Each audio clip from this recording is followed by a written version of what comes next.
Hi Vangshan family, welcome back. Let's start our new chapter.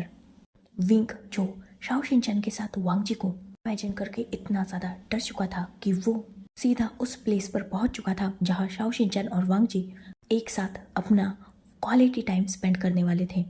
Wing जो बहुत ज़्यादा panic हो चुका था, वांगजी के खोने का डर उसे अंदर तक डरा चुका था। विंग ने फाइनली वांगजी का वो कॉटेज ढूंढ लिया था जहाँ वो शाओ शिनचैन के साथ नाइट स्पेंड करने वाला था। विंग उस कॉटेज के डोर पर खड़ा था, पर अब उसके सामने बहुत बड़ा सवाल था। वो अगर इस डोर को नॉक करेगा तो अंदर जो 2 पर्सन्स हैं उनके पास उसके लिए बहुत सारे सवाल होंगे। शाओ शिनचैन और वांगजी को वो क्या क्या जवाब देगा। ऑब्वियसली वो विंग से पूछेंगे कि इतने रात को वो यहाँ क्या कर रहा है, उन दोनों के बीच में वो क्यों आया। वांगजी को शायद विंग को यहाँ देखकर खुशी हो, पर शाओ शिनचैन जो विंग को यहाँ देखकर ऑब्वियसली चिढ़ जाएगा, क्योंकि ये उसका और वांगजी का पर्सनल टाइम है और इसमें विंग की जगह नहीं है। विंग जो ये सब कुछ सोच रहा था और डर रहा था, पर उसे इससे भी बड़ा डर तब हिट होता है जब उसके सामने वांगजी और शाओ शिनचैन की क्लोथ्स इमेज आती है जो उसने अपने इमेजिनेशन वर्ल्ड में बनाई हुई थी। विंग जो उस जैसे ही उस इमेज को याद करता है वो तुरंत ही कॉटेज के कॉलिंग बेल को प्रेस कर देता है। विंग जो डरा हुआ था साथ ही नर्वस भी था, वो बस अपनी नज़रें झुकाए अब अपने दोनों हाथों के नेल्स को एक दूसरे के ऊपर रब कर रहा था। ये एक तरीका होता है अपनी नर्वसनेस को कम करने का।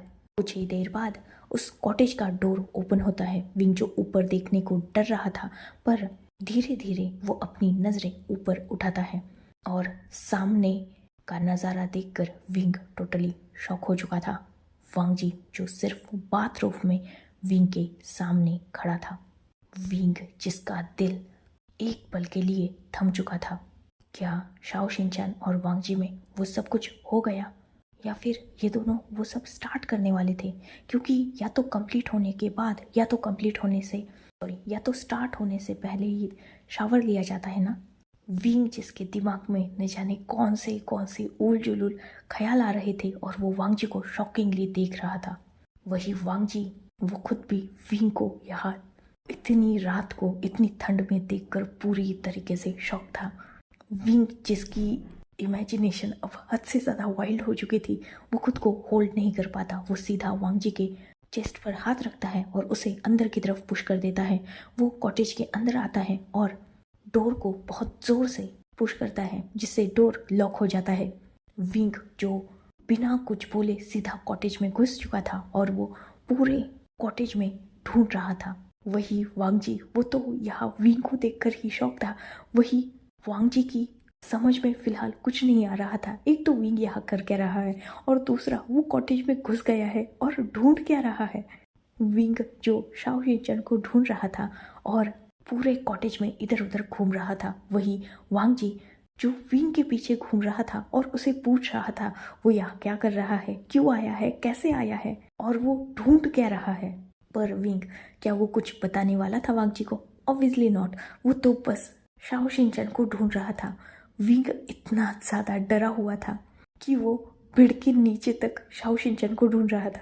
बेड के नीचे कबोर्ड को खोलकर बालकनी में, किचन में, न जाने विंग शाओ शिनचैन को कहाँ कहाँ ढूंढ रहा था। सच में फिलहाल विंग वांगजी की पॉसेसिव वाइफी की तरह बिहेव कर रहा था, जो अपने हस्बैंड का एक्स्ट्रा मैरिटल अफेयर ढूंढने यहाँ आया हो और उसकी लवर को पूरे रूम में ढूंढ रहा हो, जैसे उसका लवर उससे बच के छुप रहा हो। सच में विंग बहुत ज़्यादा डेस्परेट था, साथ ही वो पूरा पागल हो चुका था।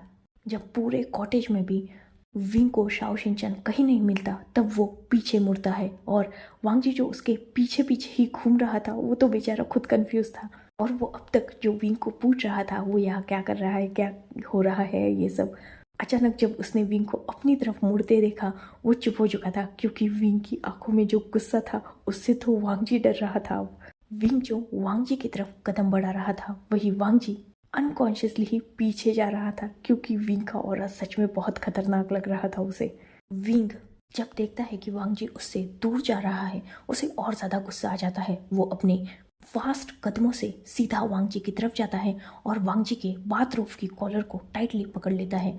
वो वांग जी को स्ट्रांगली शेक करते हुए अपनी कोल्ड वॉइस में पूछता है, शाओ शिनचैन कहाँ है? वांग जी, जिसकी सच में फिलहाल हालत खराब हो चुकी थी, विंग की इतनी कोल्ड वॉइस सुन के वो हेजिटेटली बोलता है, वो बाहर गया है। वो एक्चुअली क्या हुआ ना। पर इससे पहले कि वांग जी आगे की लाइन कंप्लीट करता, विंग उसे सीधा एक स्ट्रॉन्ग पंच करता है, वो भी उसके फेस पर, जिससे वांग जी तो सीधा जमीन पर जाकर गिरा था और वो अपने चीक को पकड़ के विंग की तरफ देख रहा था। विंग वांग जी की तरफ देखता है और उसके सामने अपने एक नी पर बैठ जाता है। वो कुछ देर तक बस वांग जी की आंखों में देखने लगता है। वही वांग जी, उसे तो अपने फेस में इतना पेन फील हो रहा था क्योंकि विंग ने सच में उसे तबीयत से मारा था और अब विंग उसे ऐसे देख रहा था जैसे वांग जी ने कौन सा ही गुनाह कर दिया हो। वांग जी जो विंग को कुछ बोलना तो चाहता था, पर इससे पहले कि वांग जी अपना मुंह खोलता, विंग सीधा वांग जी के आर्म्स को पकड़ता है और उसे ऊपर की तरफ घसीटते हुए लेके जाने लगता है जहाँ बेडरूम था। विंग ऑलरेडी इस कॉटेज में पूरा घूम तो चुका था, इसलिए वो जानता था। वैसे भी ये कॉटेज छोटा सा ही था, तो नीचे लिविंग हॉल था छोटा सा, साइड में किचन था और ऊपर स्टेयर्स से जाने के बाद एक ही रूम था। पूरा कॉटेज वुड का बना हुआ था और पूरा कॉटेज डेकोरेटेड भी था। ऑब्वियसली ये कपल्स के लिए था, तो ये सारी डेकोरेशन वगैरह ठीक थी। एक रोमांटिक वाइब आने जैसी डेकोरेशन वगैरह की गई थी। विंग वांग जी को बेडरूम के अंदर खींचते हुए लाता है और उसे सीधा अंदर पुश कर देता है। वो बेडरूम के डोर को लॉक कर देता है और वांग जी की तरफ देखता है। वही वांग जी जो विंग को देख रहा था, विंग जिसकी आइज में फिलहाल टीयर्स आ चुके थे, वही वांग जी को कुछ समझ ही नहीं पा रहा था। आज विंग के इमोशंस उसे समझ में नहीं आ रहे थे। वांग जी जो बस स्टंटली अपनी जगह खड़ा था और देख रहा था विंग की तरफ। विंग आखिर करना क्या चाहता है? वही विंग जो वांग जी की तरफ बढ़ रहा था, वो वांग जी के हाथों को पकड़ता है और उसे रफली बेड पर पुश कर देता है। वांग जी जो अपना बैलेंस खोकर सीधा बेड पर बैठ चुका था, मतलब वो गिर गया था, पर ठीक है, उसने खुद को मैनेज करके बेड पर बैठा लिया था। विंग जो बिल्कुल वांग जी के सामने खड़ा हो चुका था। कुछ देर तक वांग जी की आइज में डीपली देखने के बाद विंग, जिसने ऑब्वियसली अभी तक ऑफिस वेयर ही पहन के रखा था, मतलब वही क्लोथ्स जो उसने ऑफिस में पहन के रखे थे, उसने चेंज तक नहीं किया था और वो फ्रेश तक नहीं हुआ था, वो वैसे ही यहाँ भागते हुए आया था। तो विंग अपना ब्लेजर उतार कर नीचे डाल देता है। वही वांग जी जो विंग को देख रहा था, विंग की आइज में कुछ अलग ही नजर आ रहा था वांग जी को, पर क्या ये बात वांग जी भी समझ नहीं पा रहा था, इसीलिए वो कुछ नहीं बोलता। वो बस विंग की सारी हरकतों को देख रहा था। विंग ब्लेजर उतारने के बाद अपनी वॉच को, मतलब अपनी रिस्ट वॉच को भी उतार कर साइड में फेंक देता है और वो अब अपनी शर्ट की बटन्स को ओपन कर रहा था। विंग अपनी सारी शर्ट की बटन्स को ओपन कर देता है और वो अपनी शर्ट को भी उतार के साइड को डाल देता है। वही वांग जी जो ब्लैंकली बस विंग की तरफ देख रहा था, इनफैक्ट वो विंग की आंखों में देख रहा था। विंग वांग जी के हाथ को पकड़ता है और उसे अपने चेस्ट पर रख देता है। वांग जी जो इस मूव से पूरा शॉक हो चुका था, विंग वांग जी का दूसरा हाथ पकड़ता है और उसे उठा देता है और उस हाथ को वो अपने शोल्डर पर रख देता है। वांग जी जो बेड से उठ चुका था और वो शॉकिंगली विंग की तरफ देख रहा था क्योंकि उसे कुछ समझ में ही नहीं आ रहा था। पर नेक्स्ट मूव से वांग जी खुद हद से ज़्यादा सरप्राइज हो चुका था क्योंकि विंग ने वैसे ही उसे टाइटली हग कर लिया था। वांग जी पूरी तरीके से शॉक भी था और सरप्राइज थी क्योंकि उसे समझ ही नहीं आ रहा था कि विंग एग्जैक्टली करना क्या चाहता है। वही विंग जो वांग जी के ईयर के पास विस्पर करते हुए कहता है, जो जो तुम्हें चाहिए वो मैं तुम्हें दूंगा। तुम मुझे जहाँ चाहे वहाँ टच कर सकते हो। मैं तुम्हें नहीं रोकूंगा। तुम मेरे साथ वो सब कुछ भी कर सकते हो। मैं तुम्हें बिल्कुल नहीं रोकूंगा। देखो, मैं भी बहुत खूबसूरत हूँ। इतना बोलकर विंग वांग जी से थोड़ा डिस्टेंस पर खड़ा हो जाता है और वो वांग जी की तरफ देखते हुए कहता है, देखो मैं भी खूबसूरत हूँ और मैं वादा करता हूँ मैं बेड में तुम्हें सेटिस्फाइड कर सकता हूँ। तुम जो चाहे जैसे चाहे मेरी बॉडी के साथ कर सकते हो। मैं नहीं रोकूंगा तुम्हें। मैं अलाउ करता हूँ तुम्हें। तुम आ सकते हो मेरे पास। तुम जो चाहे वो मेरे साथ कर सकते हो। तुमने कहा था ना कि तुम मुझसे प्यार करते हो, तो तुम कर सकते हो मेरे साथ ये सब कुछ। देखो मुझे, मैं भी तो परफेक्ट हूँ ना। इतना बोलकर विंग वांग जी की तरफ एक कदम बढ़ाता है और वो सीधा वांग जी के लिप्स के करीब जाने लगता है। इससे पहले कि विंग वांग जी के लिप्स पर किस कर पाता, वांग जी एक कदम पीछे हो जाता है। जैसे ये बात विंग देखता है वो पूरा बौखला जाता है। वो तुरंत ही वांग जी को पीछे की तरफ पुश करता है, जिससे वांग जी बेड पर गिर चुका था। उसकी हाफ बॉडी पूरी तरीके से बेड के ऊपर थी, मतलब वो सीधा लेट चुका था। विंग सीधा उसके ऊपर आता है और वो वांग जी के फेस के करीब झुकने लगता है उसे किस करने के लिए। वही वांग जी जब देखता है कि विंग ये सब कुछ कर रहा है, वो सीधा अपने फेस को दूसरी तरफ टर्न कर लेता है। विंग जिसे ये बिल्कुल पसंद नहीं आ रहा था, क्योंकि अब तो वो अलाउ कर रहा है ना वांग जी को खुद के पास, तो क्यों वांग जी उससे दूर जा रहा है? क्या वांग जी को विंग पसंद नहीं आया? क्या विंग की बॉडी वांग जी को पसंद नहीं आई? तो वांग जी क्यों प्यार प्यार करके उससे पीछे भागता था? हाँ, तब शायद वांग जी ने विंग की बॉडी नहीं देखी थी ना। हाँ, यही रीज़न होगा। पर अब तो बहुत देर हो चुकी है ना। विंग वांग जी को अपने आप से दूर नहीं जाने दे सकता। उसे डर लग रहा है वांग जी को खोने से, इसीलिए तो वो यहाँ भागते हुए आया है और ये सब कुछ कर रहा है। पर वांग जी वो उससे दूर जा रहा है और विंग ये सह नहीं सकता। इसीलिए विंग जो अपने दिमाग में ऐसे कितने थॉट पाल रहा था, वो वांग जी की चिन को पकड़ता है और उसे रफली अपनी तरफ करता है। और वो इससे पहले कि वांग जी के लिप्स के करीब बढ़ पाता और उसे किस कर पाता, दूसरे ही पल वांग जी के एक्शन से विंग टोटली शॉक हो चुका था और वो वांग जी के ऊपर से हट चुका था और सीधा बेड के दूसरे साइड में गिर चुका था। वांग जी जिसने बहुत जोर से विंग को स्लैप किया था, वो भी विंग के चीक पर, जिससे विंग पूरा शॉक हो चुका था। और वांग जी जो बेड पर से उठ चुका था और बेड साइड खड़ा हो चुका था, वो विंग की तरफ गुस्से से देख रहा था। विंग जिसे कभी भी लगा नहीं था कि वांग जी उसे स्लैप करेगा, पर फिर भी वो अभी भी उस स्लैप को टोटली इग्नोर कर देता है, क्योंकि अभी उसका माइंड इतना ज़्यादा डरा चुका था उसे कि वांग जी उससे दूर चला जाएगा कि उसे उस स्लैप का दर्द तक फील नहीं हुआ था। वो तुरंत उठ जाता है और वांग जी के सामने आकर खड़ा हो जाता है। विंग बिना सोचे समझे वांग जी के करीब जाता है और उसके बाथरूम की नॉट को ओपन करने लगता है। और जब वांग जी ये देखता है, उसे और भी ज़्यादा गुस्सा आया था। वांग जी जो विंग के हाथ को पकड़ रहा था और उसे अपने आप से दूर पुश करने की कोशिश कर रहा था, वही विंग जो बहुत डेस्परेट हो चुका था।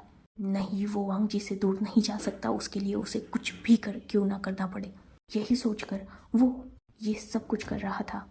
पर जब विंग देखता है कि वांग जी उसे खुद के करीब नहीं आने दे रहा, वो गुस्सा हो चुका था। वो अपनी टीयरी आइज से वांग जी की तरफ देखता है और गुस्से से कहता है, तुम ही तो ये चाहते थे ना, तुम चाहते थे ना कि मैं तुमसे प्यार करूं, तो मैं कर रहा हूँ ना, मैं कर रहा हूँ खुद का तुम्हारे सामने सरेंडर। तो प्रॉब्लम क्या है? क्यों क्यों मुझसे दूर जा रहे हो? क्या क्या तुम्हें शाओशिन चंद पसंद आ चुका है? क्या क्या तुम दोनों ने वो सब कुछ कर लिया, इसीलिए तुम अब मेरे पास नहीं आ रहे? पर कोई बात नहीं वांग जी, मैं तुम्हें एक्सेप्ट करने के लिए अभी भी रेडी हूँ। मैं अलाउ कर रहा हूँ तुम्हें। तुम मेरे साथ भी वो सब कर सकते हो। वांग जी जब ये सुनता है, उसका सच में पारा चढ़ चुका था। वो और खुद को होल्ड नहीं कर पाता और फिर एक बार वो विंग पर सीधा हाथ उतारता है, जिससे विंग जमीन पर गिर चुका था और वो वांग जी की तरफ देख रहा था।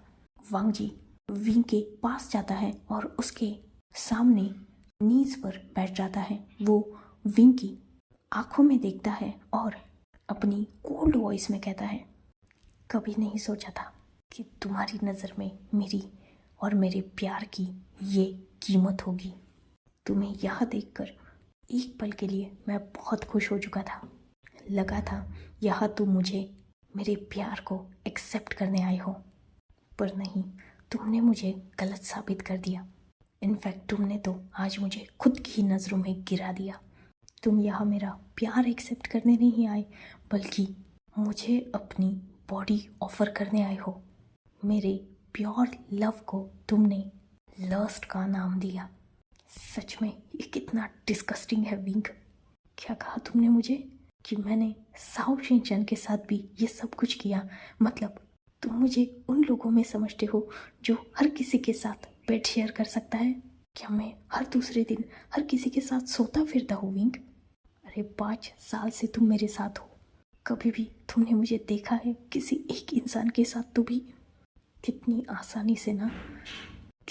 आसानी से तुमने मुझे जज कर लिया।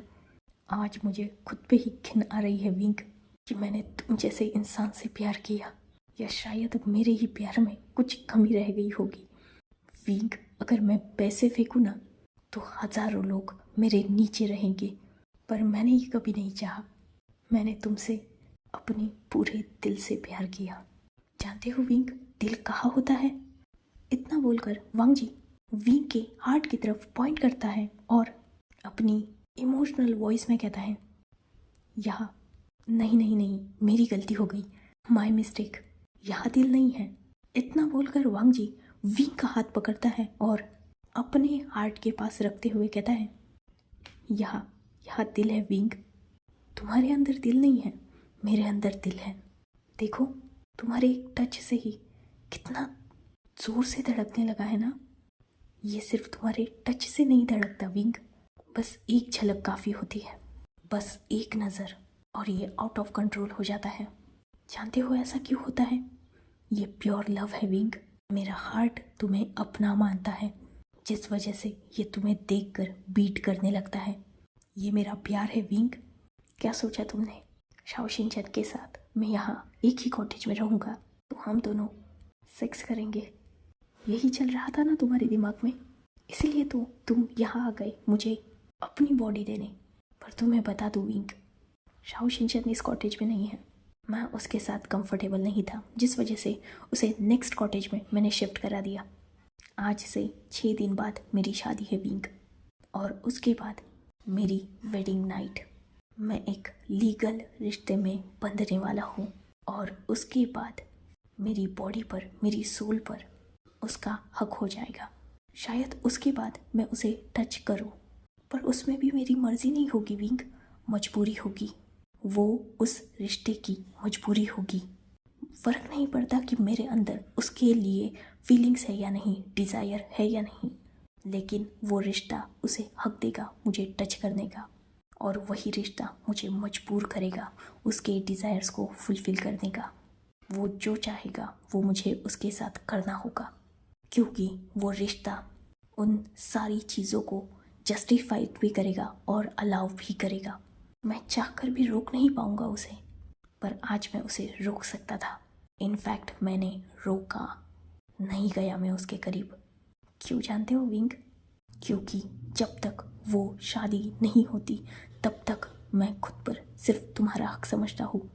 अगर तुम ये सारी बातें विंक समझते ना तो शायद आज इतनी गिरी हुई हरकत कभी नहीं करते। मैं तुम्हारे लिए जो फील करता हूँ उसके लिए मैं कब से श्योर हो चुका हूँ। अपनी फीलिंग्स को मैंने नाम दिया है विंक। मैं आज पूरी दुनिया के सामने चीख कर ये बोल सकता हूँ कि मैं तुमसे प्यार करता हूँ, पर तुम में इतनी हिम्मत नहीं है विंक। तुम डरपोक हो, तुम कायर हो, तुम मुझसे प्यार करते हो, ये बात तुम्हारी आंखों में क्लियरली मैं देख पा रहा हूँ, पर तुम्हें ये बात माननी नहीं है। तुम्हारे होठों से ये बात बाहर तक नहीं आ रही। बस एक वर्ड का फ़र्क बचा है विंक, प्यार। इस प्यार के लिए मैं पूरी दुनिया से लड़ सकता हूँ सिर्फ तुम्हारे लिए। मैं आज भी जाके अपने पापा के सामने खड़ा हो सकता हूँ और इस शादी को कैंसिल करवा सकता हूँ सिर्फ तुम्हारे लिए। तुमसे मैं जो प्यार करता हूँ ना उसके लिए, पर तुम वो नहीं कर सकते।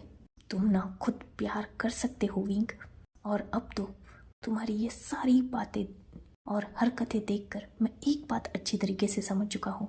तुम किसी का प्यार डिजर्व तक नहीं करते, क्योंकि प्यार इंसान को इतना नीचे नहीं गिराता विंग। इससे अच्छा तो वो मजबूरी का रिश्ता ही होगा जो शाओ शिनचैन के साथ मेरा रहेगा। एटलीस्ट उस रिश्ते में इज्जत तो होगी। एटलीस्ट वो मेरे तरफ जब देखेगा तो उसकी आंखों में मेरे लिए रिस्पेक्ट तो होगी। भले ही मैं उससे प्यार नहीं करता, पर उसकी आंखों में मेरे लिए वो प्यार तो होगा ना विंग, जो तुम्हारी आंखों में नहीं नजर आ रहा। वो प्यार हमेशा तुम छुपाते रहते हो, या शायद तुम में मुझसे प्यार है ही नहीं। शायद आज तक मैं ही गलत देख रहा था, गलत समझ रहा था, या शायद गलत सोच रहा था। आज तुमने मुझे अपनी रियलिटी हिट करवाई है विंग। आज तुमने मुझे बता दिया कि मैं एक गिरा हुआ इंसान हूँ, एक बास्टर्ड हूँ, जो तुम्हारे दिल से नहीं, तुम्हारी सिर्फ बॉडी को चाहता है। शायद यही हैसियत है मेरे प्यार की नज़र में मेरी। क्या चाहते हो विंग तुम मुझसे?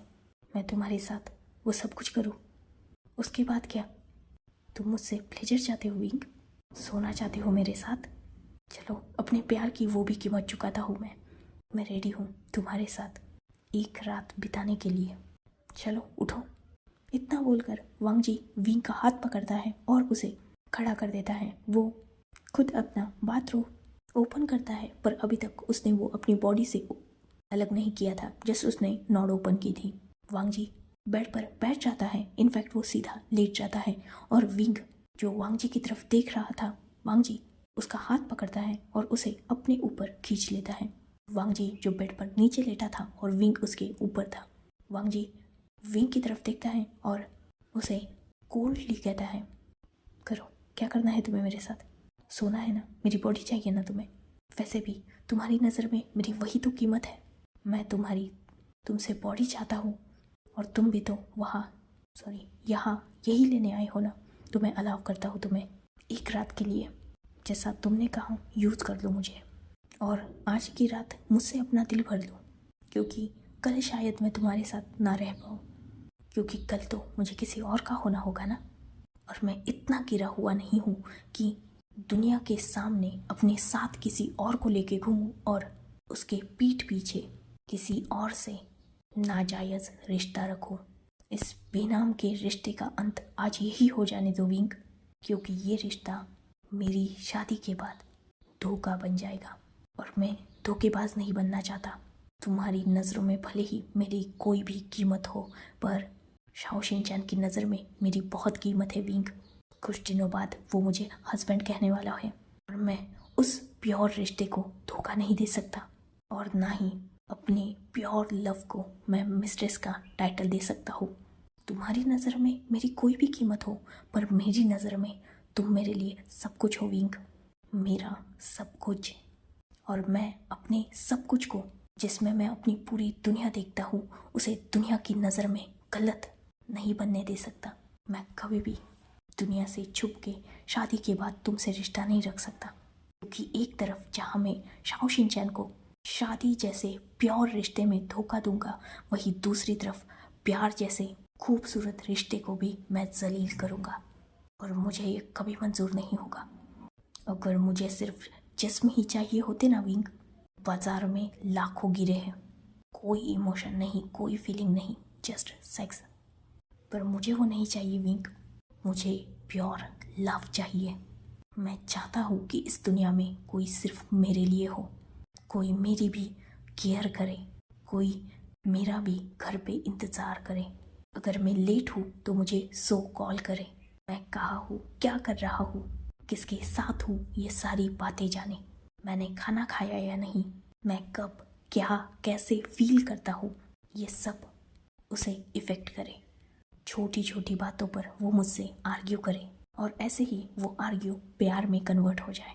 मैं चाहता हूँ कि कोई मेरा घर पे इंतज़ार करे, जब मैं आऊँ तब मेरे पास भाग के आए, मुझे टाइटली हग करे, मुझे किस करे।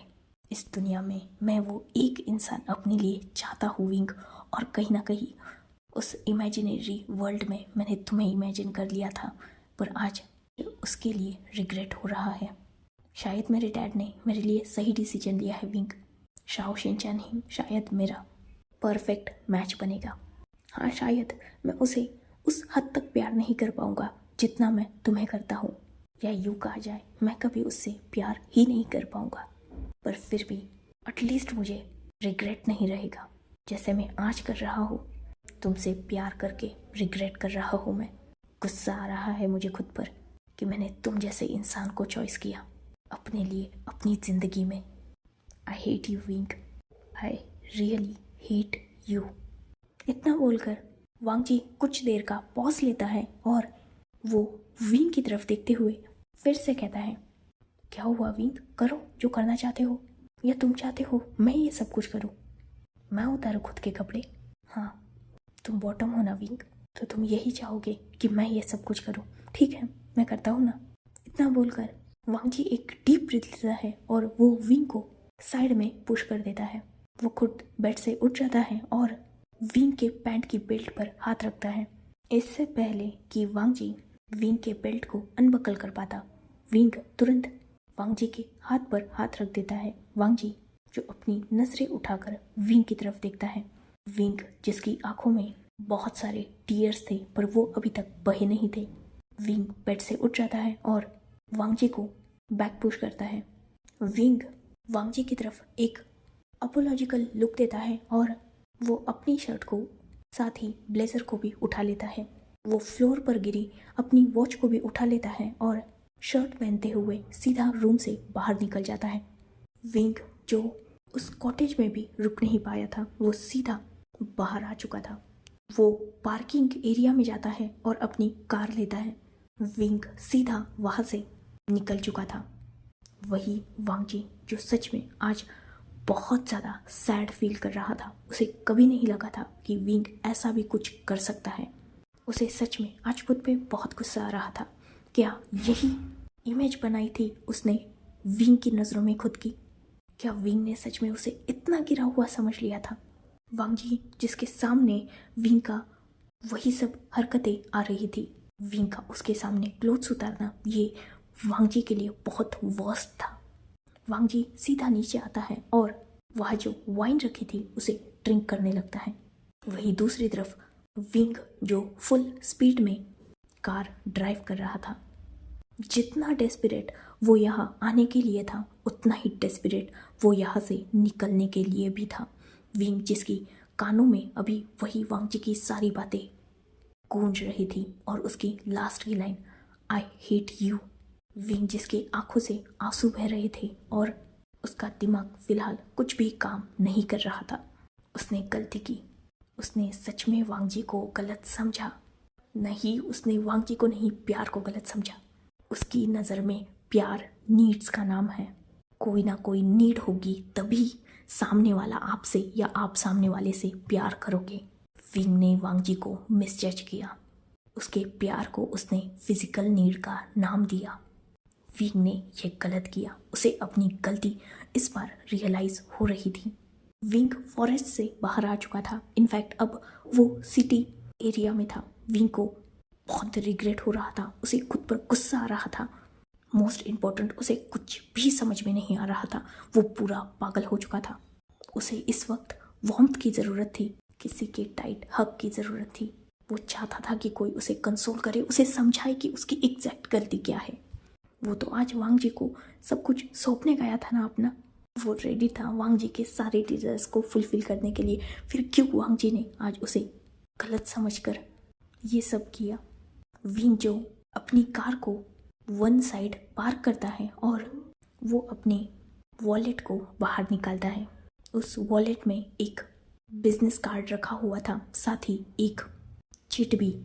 विंग उस चिट पे जो लिखा हुआ था उसे ठीक से पढ़ता है और वो फिर से ड्राइव करने लगता है। विंग जो एक ह्यूज मैंशन के सामने खड़ा था। ऑलरेडी बहुत रात हो चुकी थी, करीबन रात के 3 तो बज ही चुके थे। विंग जो पूरा मेसी था, आंखों में आंसू थे और बहुत सारा दर्द जो उसके दिल में था। विंग उस मैंशन के डोर पर जोर जोर से नॉक करने लगता है। So enough for today. Let's take a break. Next chapter in next video. If you like my explanation, like, comment and subscribe my channel. Hopefully you all are enjoying this journey. Goodbye. Take care. Enjoy your beautiful life.